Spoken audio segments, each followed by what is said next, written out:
Olá, eu sou Elton Laude e começa agora mais um Politicando, que toda semana traz alguns pontos e contrapontos da política em Lençóis e região.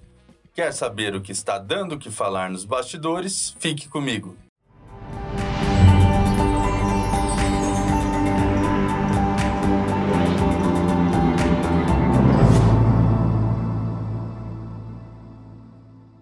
Antes de começar, clique aqui embaixo e inscreva-se, isso ajuda muito a fortalecer nosso canal e nos motiva cada vez mais a produzir conteúdos relevantes, sempre com seriedade e profissionalismo. O podcast de hoje novamente traz na pauta a política nacional, sacudida por conta do encerramento do julgamento da suspeição do ex-juiz Sérgio Moro, no caso do Triplex do Guarujá, no qual o ex-presidente Luiz Inácio Lula da Silva, do PT, foi condenado sob acusação de ter recebido o imóvel como propina da construtora OAS. No referido caso, no âmbito da Operação Lava Jato, Lula foi condenado a 9 anos e 6 meses de prisão por Sérgio Moro, então juiz da 13ª Vara Federal de Curitiba. Posteriormente, a pena foi ampliada para 12 anos e 1 mês pelos desembargadores da 8ª turma do TRF4, o Tribunal Regional Federal da 4ª Região. A análise da suspeição de Moro, no caso do Triplex do Guarujá, é resultado de uma ação impetrada em 2018 pela defesa de Lula.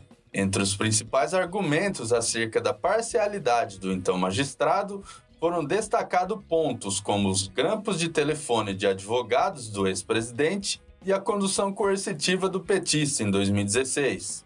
No caso, apreciado pela 2ª turma do Supremo Tribunal Federal, composta pelos ministros Gilmar Mendes, Ricardo Lewandowski, Carmen Lúcia, Edson Fachin e Cássio Nunes Marques, Sérgio Moro foi considerado parcial em julgamento que, na tarde dessa terça-feira, dia 23, foi encerrado com votação em 3-2. Conforme antecipado em outro programa, o julgamento começou em dezembro de 2018, quando Carmen Lúcia e Edson Fachin manifestaram votos contrários à suspeição, mas foi suspenso após pedido de vistas de Gilmar Mendes, que travou a discussão por mais de 2 anos antes de recolocar o tema em pauta no dia 9 deste mês. Na retomada, depois de Gilmar Mendes e Ricardo Lewandowski votarem a favor da suspeição, destacando pontos como o conluio entre Moro e procuradores da Força Tarefa da Operação Lava Jato e abuso de poder por parte do ex-juiz, houve uma nova suspensão do julgamento por conta da apresentação de outro pedido de vistas. O responsável dessa vez foi o ministro Cássio Nunes Marques, que entrou para o STF no ano passado e se disse impossibilitado de votar por conta de não conhecer a fundo a pauta. Ele, porém, se mostrou mais interessado em encerrar o assunto e devolveu os autos em menos de 2 semanas, permitindo a retomada nesta terça-feira. Ao votar, Nunes Marques deu vitória a Moro, derrubando os argumentos da defesa de Lula, mas foi a ministra Carmen Lúcia a responsável por sacramentar o resultado e mudar o seu entendimento em relação ao voto apresentado em 2018. Com isso, a suspeição, até então rejeitada por 3-2, acabou acatada pelo mesmo placar. Para Carmen Lúcia, novos elementos anexados aos autos de lá para cá não deixaram dúvida acerca da parcialidade de Moro na condução do processo contra Lula. Em sua nova avaliação, a acusação foi favorecida pela atuação do ex-juiz junto aos procuradores da Força Tarefa da Operação Lava Jato no Ministério Público Federal de Curitiba. Com a suspeição de Moro, fica anulado todo o processo do Triplex do Guarujá, que precisará ser retomado do zero, já que tudo o que foi anexado aos autos ao longo de anos não tem mais validade jurídica, o que inclui depoimentos colhidos, documentos juntados e todo e qualquer tipo de material considerado como prova até então.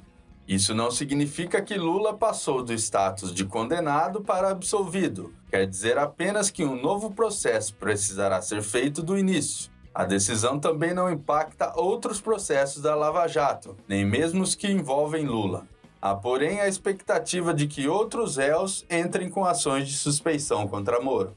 No caso do Triplex, tudo indica que a responsável pela nova odisseia será a Justiça Federal do Distrito Federal, já que no início deste mês, O ministro Edson Fachin considerou que a 13ª Vara Federal de Curitiba não tinha competência jurisdicional para julgar o caso, bem como os processos do sítio de Atibaia e 2 do Instituto Lula.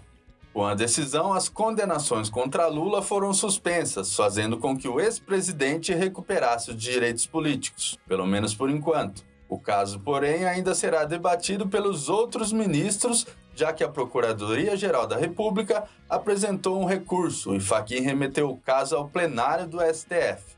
Caso os magistrados decidam derrubar a decisão de Fachin, os processos seguem na 13ª Vara Federal de Curitiba, o que na prática mantém a condenação do caso do sítio de Atibaia e o andamento dos 2 processos que envolvem o Instituto Lula. Porém, ainda assim, o processo do triplex terá que voltar à fase de investigação. Caso os ministros decidam seguir o raciocínio de Fachin, a Justiça Federal do Distrito Federal assume definitivamente os casos. E além de reiniciar o processo do triplex, terá que decidir se reaproveita os autos dos outros 3 processos ou recomeça todos eles do zero. Ainda tem muita água para passar debaixo dessa ponte. Em meio à pandemia do novo coronavírus, isso deve continuar tendo destaque na mídia, já que interfere diretamente na disputa presidencial do ano que vem.